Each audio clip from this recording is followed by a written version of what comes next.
సిటీలో శాంతి భద్రతలు పటిష్టం చేసేందుకు హైదరాబాద్ పోలీసులు ఆపరేషన్ కవచ్ పేరుతో ఆకస్మిక నాకాబందీ చేపట్టారు. రాత్రి 5,000 మంది పోలీసులతో ఏకకాలంలో 150 ప్రాంతాల్లో ముమ్మర తనిఖీలు చేశారు. Traffic, law and order, task force, AR, colts, patrolling బృందాలు తనిఖీల్లో పాల్గొన్నాయి. ప్రజా భద్రతకు చేస్తున్న తనిఖీలకు ప్రజలు సహకరించాలని కోరారు సిపి సజ్జనార్. అనుమానాస్పద కదలికలపై డయల్ 100కి సమాచారం ఇవ్వాలని సూచించారు. కమిషనరేట్ చరిత్రలో ఇంతమంది పోలీసులతో నాకాబందీ చేపట్టడం ఇదే తొలిసారన్నారు. ఆపరేషన్ కవచ్ పేరుతోని సిటీలో మొత్తం దాదాపు 150 చోట్ల వెహికల్ చెకింగ్ చేయడం జరుగుతుంది.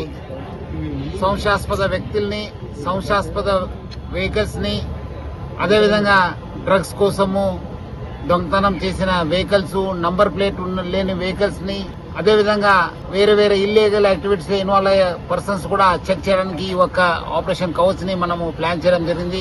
దాదాపు 5,000 సిబ్బందితోని ఈ కవచ్ ప్రోగ్రామ్ ని మనము కండక్ట్ చేయడం జరుగుతుంది.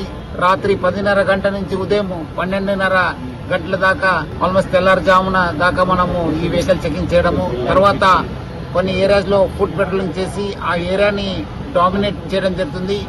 ఈ రోజు నేను అక్కడ మన టోలీ చెక్ చేసి ఇక్కడ మన కిరణ్ నేతృత్వంలో గుల్జార్ హౌస్, చారిత్రాత్మక గుల్జార్ హౌస్ దగ్గర వెహికల్ చెకింగ్ చేస్తున్న ప్రదేశాన్ని నేను చెక్ చేయడం జరిగింది. ఇప్పటిదాకా దాదాపు 25 వెహికల్స్ ని మనము ఇక్కడ సీజ్ చేయడం జరుగుతుంది.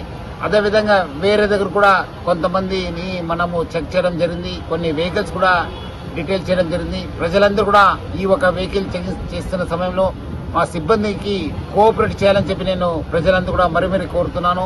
మీ యొక్క భద్రత మా బాధ్యత అని చెప్పి నేను చెప్పగలుగుతున్నాను.